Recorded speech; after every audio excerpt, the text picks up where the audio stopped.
Bonjour à tous. Aujourd'hui, je vous explique comment créer un compte utilisateur pour un nouveau collaborateur qui arriverait dans votre office de tourisme.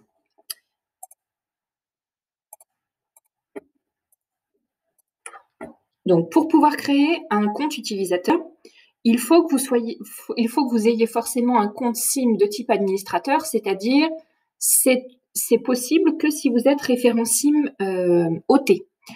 Donc, c'est une procédure en 4 étapes. La première, vous créez un compte utilisateur. La deuxième, vous lui donnez accès à des bordereaux. Ensuite, vous lui donnez accès à des outils.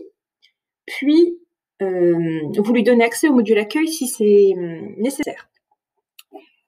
Vous allez, en tant que référent SIM-OT, avoir accès à 2 nouvelles parties sur Tourinsoft, c'est-à-dire administration des utilisateurs, administration du module accueil. Vous allez dans admin utilisateur et là, vous allez voir la liste de toutes les personnes de votre office qui a un compte. Donc, vous avez des fois des comptes stagiaires ou des comptes accueil. Donc là, par exemple, sur la structure de Crépi, il y en a un. Vous avez toujours un compte admin et le nom de la commune de votre office, c'est le compte que moi j'utilise quand j'interviens sur votre structure pour ne pas prendre l'un de vos comptes. Donc, vous voyez, donc Christelle, par exemple, sur l'équipe de Pays de Valois, un compte administrateur, c'est la référence SIM-OT, donc il n'y a pas de souci. Et le deuxième, c'est celui que j'utilise. Donc, seulement Christelle pourra créer des comptes. Vous faites le petit plus.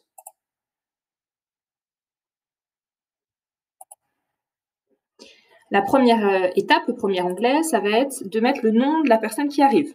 Donc, on va faire le test avec moi. Donc, je mets mon nom de famille, je mets mon prénom.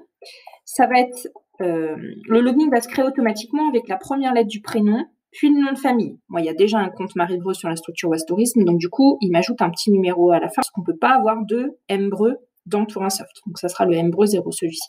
C'est à vous de créer le mot de passe.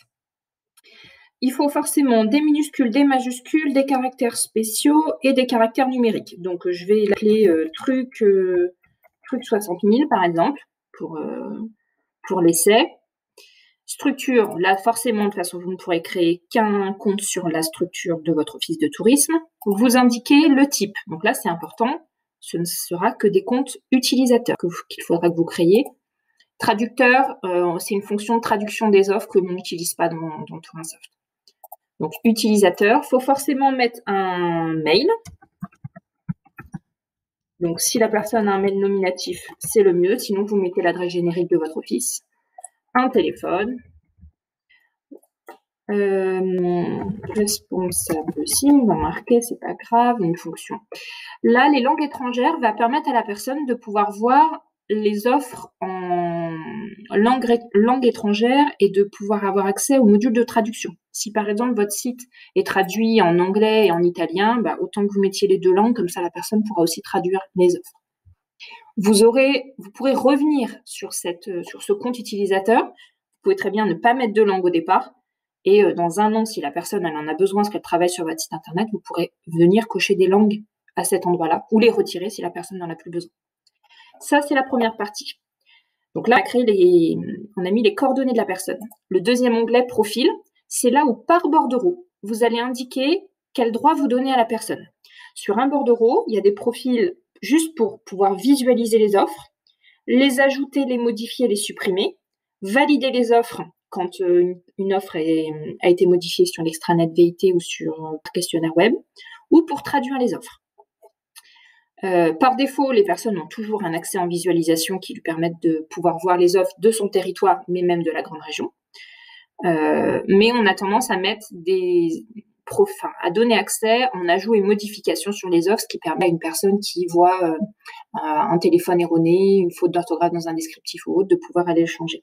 Pour un compte stagiaire, si la personne ne saisit pas d'offre, vous pouvez mettre que des profils de visualisation sur l'ensemble des bordereaux. Si la personne va aussi faire de la saisie, vous lui donnez un accès en ajout, modification, suppression.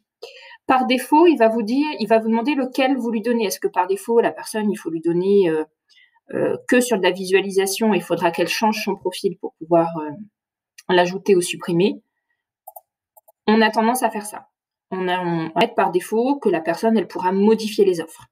Donc, moi, j'ai tendance à faire ajout, suppression par défaut et visualisation. Donc là, il faut le faire par bordereau, ASC. Hop, on coche sur le par défaut, comme ça, il précoche le deuxième. Brochure, c'est le bordereau où il y a toutes vos brochures listées. Ça lui permet aussi de pouvoir les voir sur le module accueil. Commerce et services. Contact pro, il faut cocher les deux. Hop, peu importe lequel vous mettez par défaut. Ajout, suppression. FMA, pareil, vous donnez accès. Visualisation, pareil.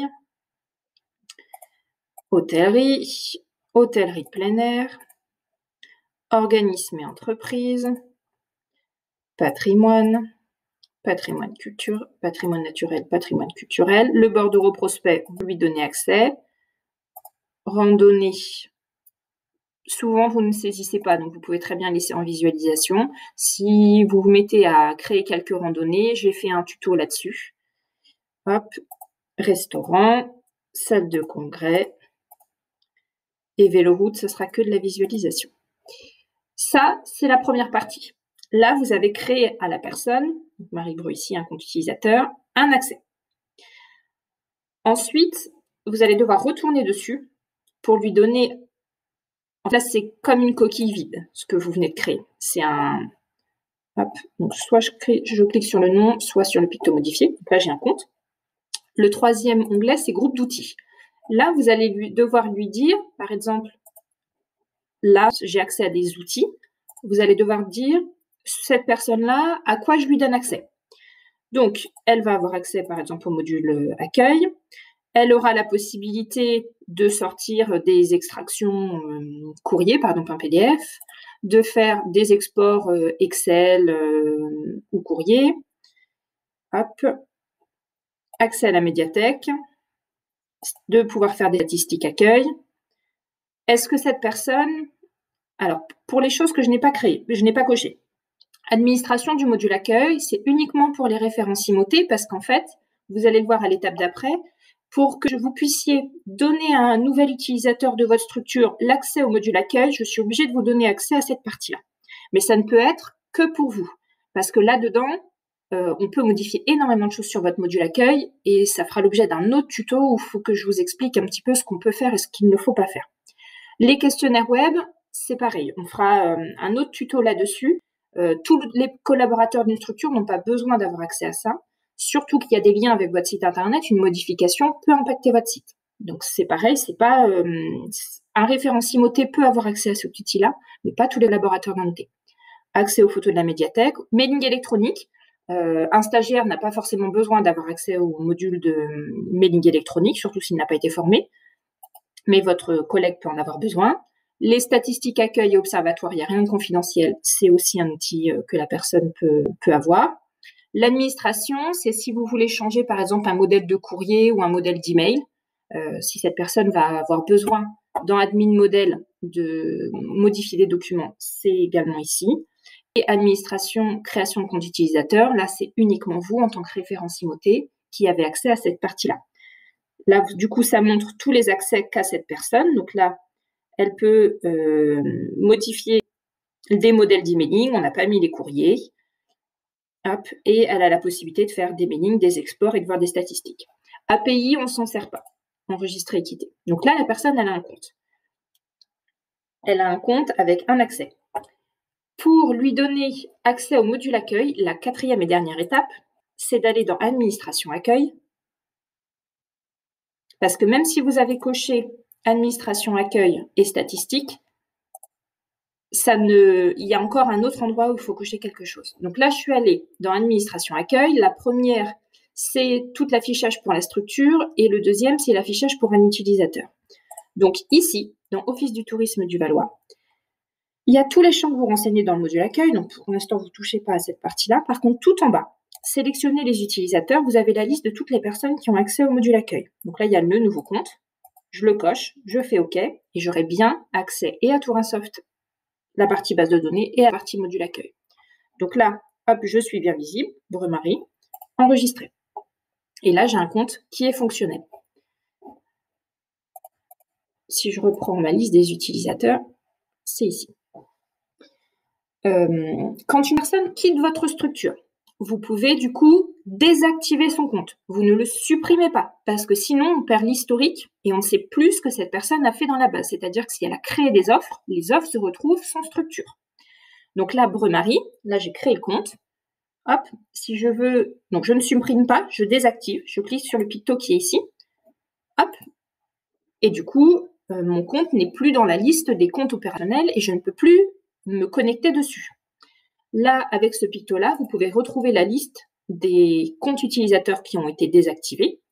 Là, on retrouve le mien. Si jamais, par exemple, j'ai été en CDD pendant 2 mois chez vous, je reviens à un autre moment, vous pouvez réactiver le compte en recliquant dessus.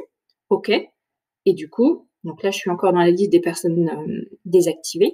Je reclique là pour revenir dans la liste des utilisateurs activés. Je suis revenue dans la liste des comptes opérationnels. Vous avez la possibilité de changer le mot de passe. Donc, une fois que vous avez fait le mot de passe, vous ne le voyez plus, le mot de passe de votre collègue. Par contre, vous avez la possibilité de le changer si la personne l'a perdu. Vous cliquez dessus, vous en réinitialisez, vous en créez un nouveau, vous enregistrez et vous le donnez à la personne. Sachant que si la personne veut changer son mot de passe, ce qu'elle a tout à fait le droit de faire, quand vous déconnectez, hop, vous avez mot de passe oublié. C'est-à-dire que la personne, elle met son login, donc mbreu par exemple, envoyer, ça va m'envoyer un lien pour que je régénère automatiquement mon mot de passe. C'est une procédure en cas d'oubli de mot de passe et surtout si la personne a envie d'avoir son propre mot de passe, du coup, elle peut le changer. Et si vous avez un mot de passe qui a été fait depuis très longtemps, je vous invite même à réinitialiser votre mot de passe pour en avoir un propre à vous. Dans les choses que je voulais vous montrer aussi, hop, vous avez la possibilité, donc je vais me remettre sur le compte où j'étais tout à l'heure, Pays de Valois. Donc, admin Crépi, tchouk. Vous avez la possibilité, quand vous créez donc dans admin utilisateur, vous avez la possibilité, plutôt que de devoir mettre un profil de droit pour chaque bordereau et de partir de zéro, si la personne, si vous accueillez un nouveau collaborateur parce qu'il remplace quelqu'un qui est parti, vous avez aussi la possibilité de dupliquer un compte. Donc, par exemple, Marie Breu s'en va, vous avez un remplaçant qui arrive. Pour ne pas tout refaire, du coup, vous mettez nom, prénom, login, mot de passe. Vous vérifiez le profil, les groupes d'outils, et vous lui enlevez des accès si jamais ce n'est pas nécessaire, mais ça vous permet, surtout pour la partie profil, de ne pas avoir tout le tagage à refaire. Hop, cette partie-là. Voilà. Donc maintenant, vous savez comment créer un compte utilisateur en 4 étapes.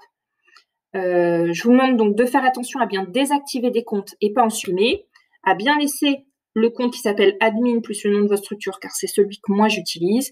Et si vous avez des questions, n'hésitez pas à revenir vers moi. Je rappelle que l'ensemble des tutos est disponible sur la chaîne YouTube. À bientôt.